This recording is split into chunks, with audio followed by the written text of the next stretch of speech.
नमस्कार। आकाशवाणी से प्रस्तुत है समाचार प्रभात।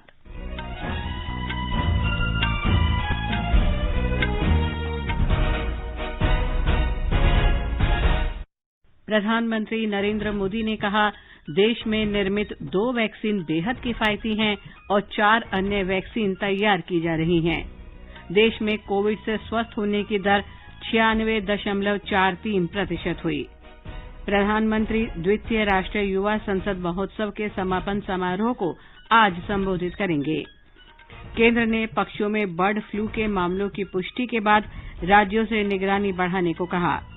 और भारतीय नौसेना आज से शुरू हो रहे तटरक्षक सैन्य अभियान सी विजिल 21 को संचालित करेगी।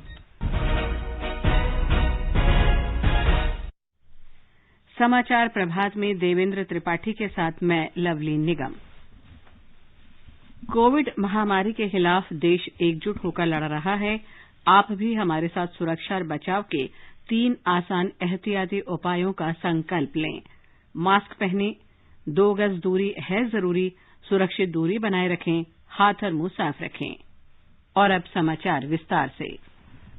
प्रधानमंत्री नरेंद्र मोदी ने कहा है कि भारत 16 जनवरी से दुनिया के सबसे बड़े टीकाकरण कार्यक्रम की शुरुआत के साथ कोविड-19 के खिलाफ लड़ाई के निर्णायक चरण में पहुंच रहा है।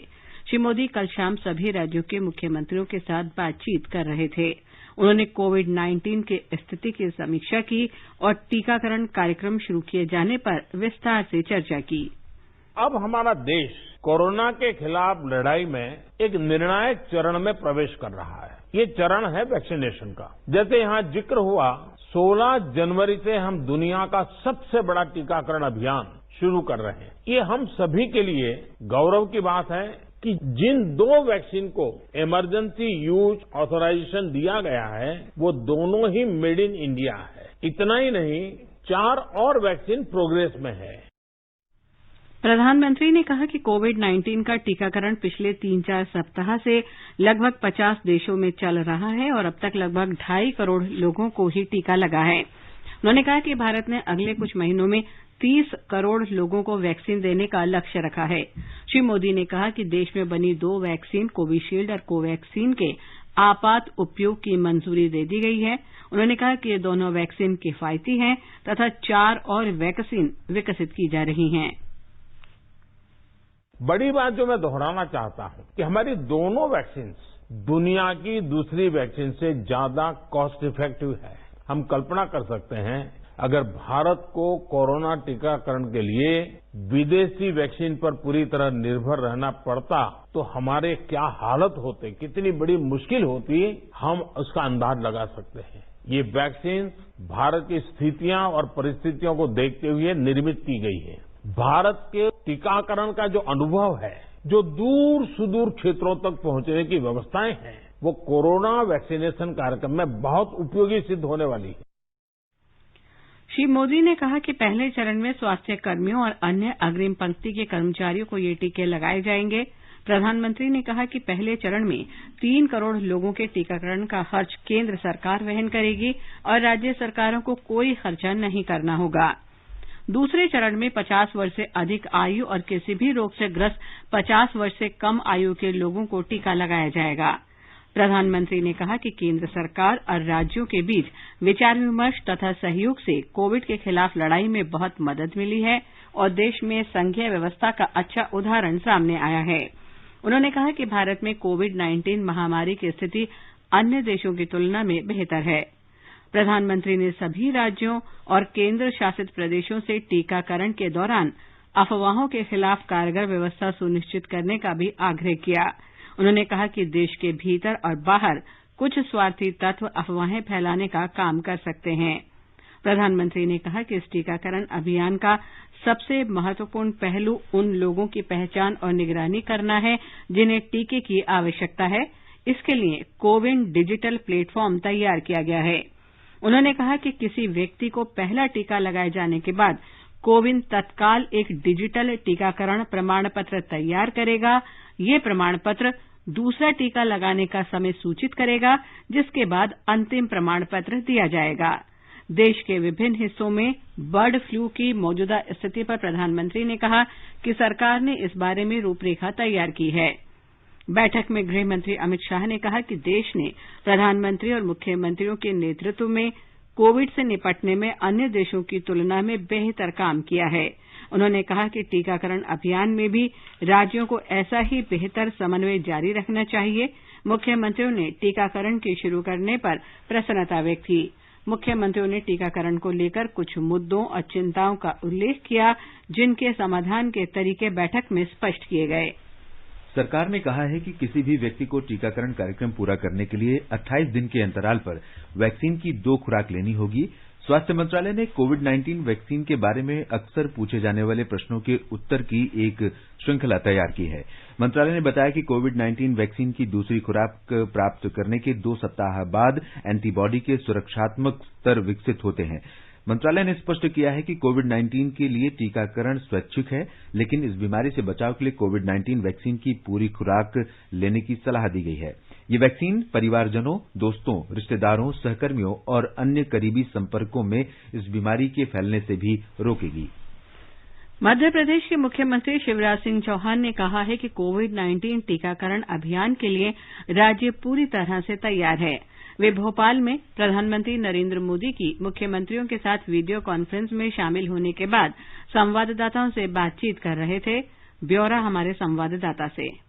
मुख्यमंत्री शिवराज सिंह चौहान ने कहा है कि कोविड टीकाकरण के लिए मध्य प्रदेश पूरी तरह तैयार है। मध्य प्रदेश में 16 जनवरी को 302 स्वास्थ्य केंद्रों पर टीकाकरण प्रारंभ होगा। प्रथम चरण में कोरोना वॉरियर्स और स्वास्थ्य कार्यकर्ताओं को टीके लगाए जाएंगे, जिनकी संख्या लगभग 4,16,000 है। मुख्यमंत्री श्री चौहान ने कहा कि कोविड के दोनों वैक्सीन कोविशील्ड और कोवैक्सीन पूरी तरह सुरक्षित होने के साथ विश्व में अभी तक तैयार किए गए कोविड वैक्सीन में सर्वश्रेष्ठ हैं। ये शरीर में रोग प्रतिरोधक क्षमता विकसित करते हैं। इन्हें लगवाने में संदेह नहीं होना चाहिए। भारत के वैज्ञानिक समूह ने भी इसे प्रमाणित किया है। इस संबंध में कोई भी व्यक्ति अफवाह न फैलाए। मुख्यमंत्री ने प्रधानमंत्री श्री मोदी का अभिनंदन करते हुए कहा कि भारत ने कोरोना महामारी को नियंत्रित करने में अद्भुत और अभूतपूर्व कार्य के लिए पूरा विश्व प्रधानमंत्री श्री मोदी की सराहना कर रहा है। पूजा पीवर्धन, आकाशवाणी समाचार, भोपाल।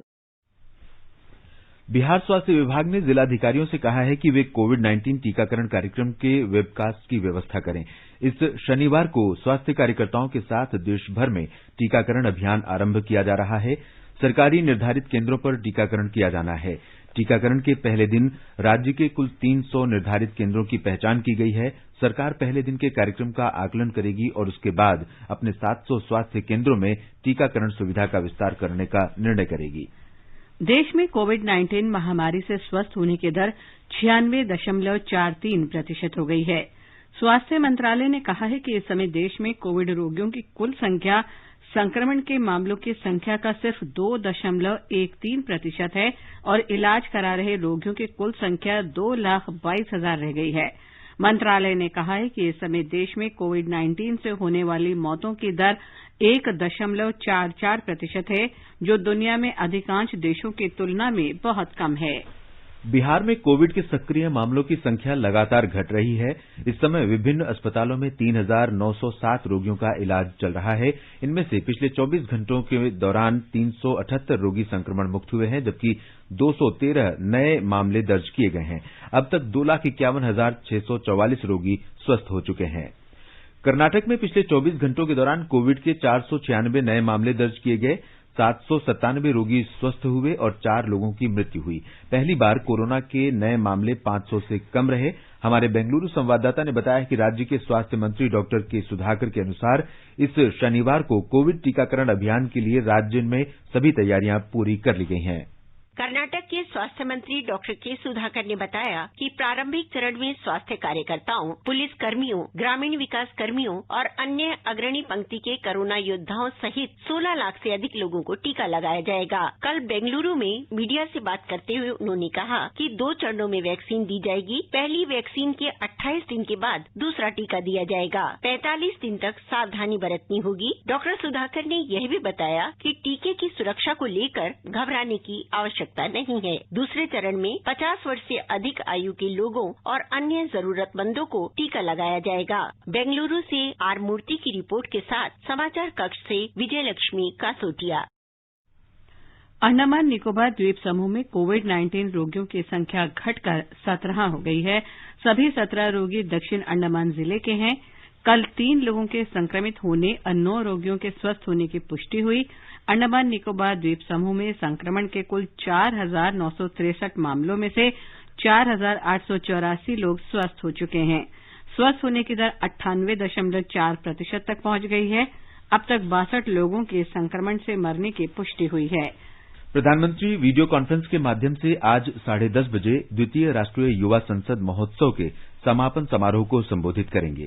3 राष्ट्रीय विजेताओं को प्रधानमंत्री के भाषण से पूर्व अपने विचार साझा करने का अवसर मिलेगा। इस अवसर पर प्रधानमंत्री युवाओं से बातचीत भी करेंगे। लोकसभा अध्यक्ष ओम बिरला ने युवा संसद के अंतिम सत्र के उद्घाटन अवसर पर संसद के केंद्रीय कक्ष में युवाओं को संबोधित किया। इस अवसर पर लोकसभा अध्यक्ष ने भारत को समृद्धि और प्रगति के पथ पर ले जाने के लिए युवाओं का आह्वान किया। उन्होंने कहा कि युवा संसद भारत प्रथम के उद्देश्य के साथ लोकतंत्र की भावना को सुदृढ़ करेगी। समारोह को संबोधित करते हुए युवा कार्य और खेल मंत्री किरेन रिजिजू ने कहा कि इस वर्ष एक भारत श्रेष्ठ भारत के उद्देश्य को पूरा करने के लिए युवाओं को शामिल करने की नई पहल की गई है। राष्ट्रीय युवा संसद महोत्सव के आयोजन का उद्देश्य 18 से 25 वर्ष के नौजवानों के विचारों को जानना है। एक रिपोर्ट।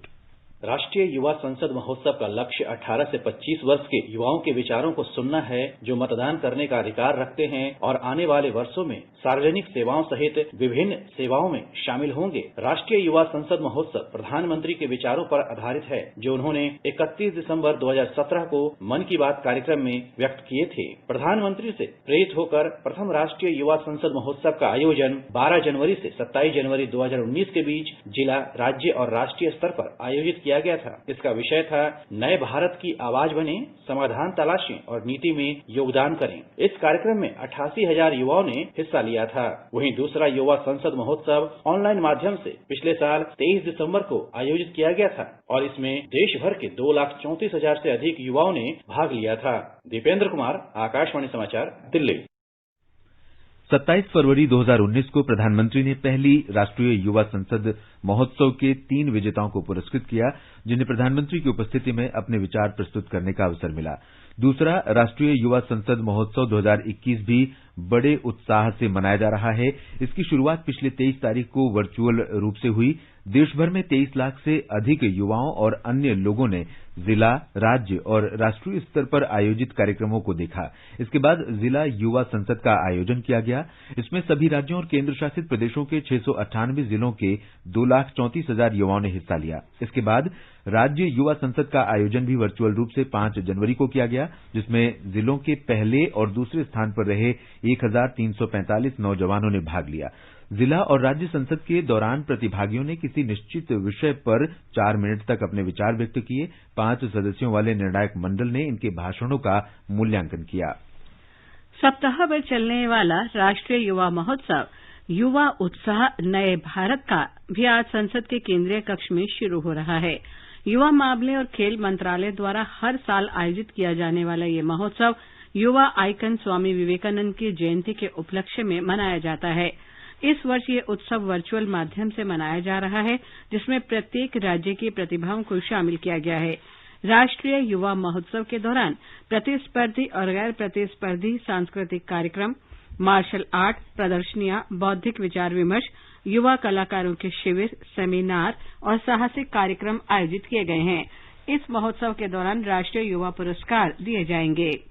आकाशवाणी समाचार से बातचीत में युवा मामलों और खेल राज्य मंत्री किरेन रिजिजू ने कहा कि राष्ट्रीय विकास की प्रक्रिया में हर युवा की भूमिका महत्वपूर्ण है।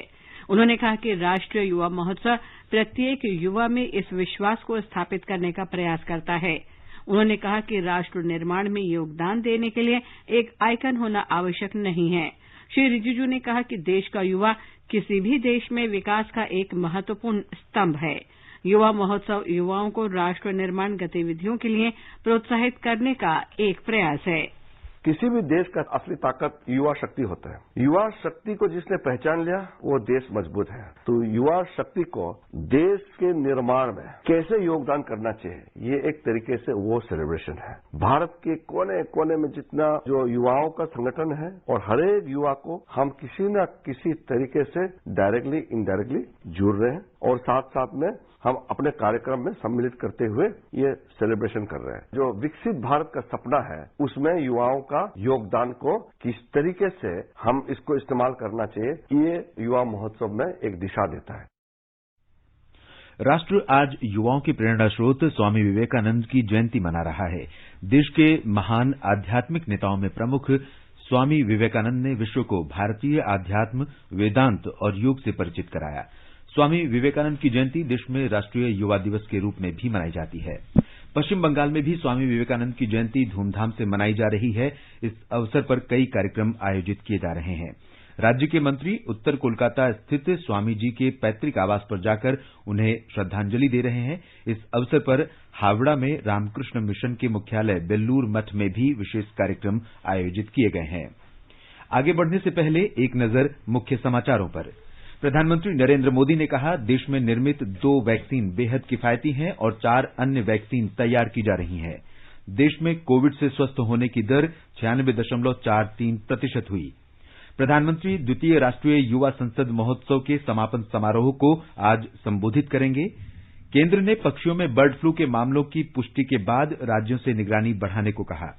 और भारतीय नौसेना आज से शुरू हो रहे तटरक्षक सैन्य अभ्यास सी विजिल 21 को संचालित करेगी। केंद्र सरकार के पशुपालन और डेयरी मंत्रालय ने कहा है कि देश के 10 राज्यों में बर्ड फ्लू की पुष्टि हुई है। ये 10 राज्य हैं केरल, राजस्थान, मध्य प्रदेश, हिमाचल प्रदेश, हरियाणा, गुजरात, उत्तर प्रदेश, महाराष्ट्र, दिल्ली और उत्तराखंड। इस संक्रमण के मनुष्य में फैलने की कोई सूचना नहीं है। मंत्रालय ने कहा है कि राज्य सरकारों से आग्रह किया गया है कि लोगों को इस संक्रमण के बारे में जागरूक करें और गलत जानकारी से बचाएं। राज्यों से यह भी कहा गया है कि वे अपने यहां जलाशयों, पक्षियों के बाजारों, चिड़ियाघरों और मुर्गी पालन फार्मों की निगरानी बढ़ाने के साथ ही कचरे के निष्पादन पर ध्यान दें।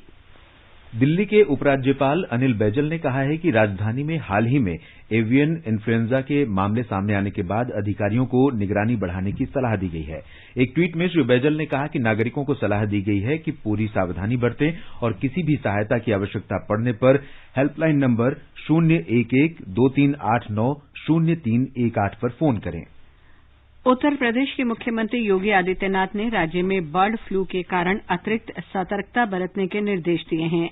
इस बीच राज्य में कल फ्लू से निपटने के लिए मुख्य सचिव की अध्यक्षता में राज्य स्तरीय कार्यबल की बैठक हुई। अब तक बर्ड फ्लू का केवल एक मामला कानपुर के चिड़ियाघर में पाया गया। ब्यौरा हमारे संवाददाता से।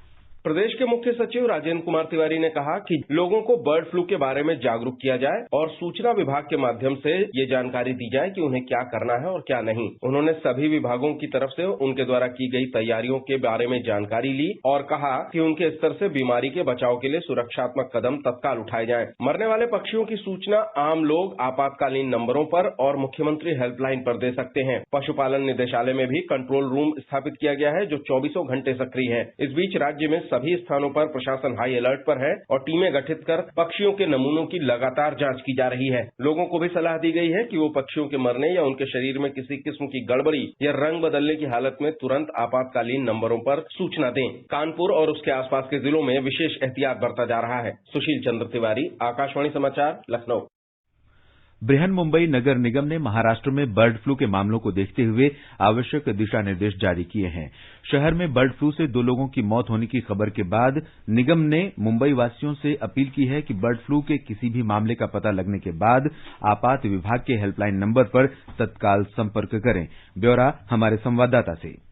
महाराष्ट्र के कुछ इलाकों में मरने वाले पंछी बर्ड फ्लू से बाधित होने की पुष्टि होने के बाद मुंबई महानगर निगम ने शहर में अस्वाभाविक कारणों से मरने वाले पंछियों के अवशेष नष्ट करने के लिए उचित इंतजाम किए हैं और शहर में मृत पंछी पाए जाने पर इसकी जानकारी तुरंत देने का नागरिकों को आह्वान किया है। कंट्रोल रूम को प्राप्त होने वाली शिकायतें सॉलिड वेस्ट मैनेजमेंट विभाग के अभियंता के पास भेज दी जाएगी और निगम के कर्मियों द्वारा प्रशिक्षित अधिकारी के मार्गदर्शन में मृत पंछियों के अवशेषों को नष्ट किया जाएगा। महानगर निगम ने रैपिड एक्शन टीम में कार्यरत अधिकारियों के कॉन्टैक्ट डिटेल्स भी सार्वजनिक किए हैं। इस दौरान राज्य के मुख्यमंत्री उद्धव ठाकरे ने कल आपातकालीन बैठक में स्थिति का जायजा लिया और नागरिकों से सावधानी बरतने का आह्वान किया। उन्होंने इस बीमारी का तुरंत निदान करने के लिए राज्य में प्रयोगशाला स्थापित करने हेतु उचित धनराशि मुहैया करने का आश्वासन बैठक के दौरान दिया। राज्य के पशुसंवर्धन मंत्री सुनील केदार ने दी जानकारी के अनुसार विभाग ने फील्ड ऑफिसर्स को उचित मार्गदर्शक नियमों से अवगत किया है और केंद्र सरकार के मार्गदर्शक नियमों का अनुपालन करने के निर्देश दिए हैं। शैलेश पाटिल, आकाशवाणी समाचार, मुंबई।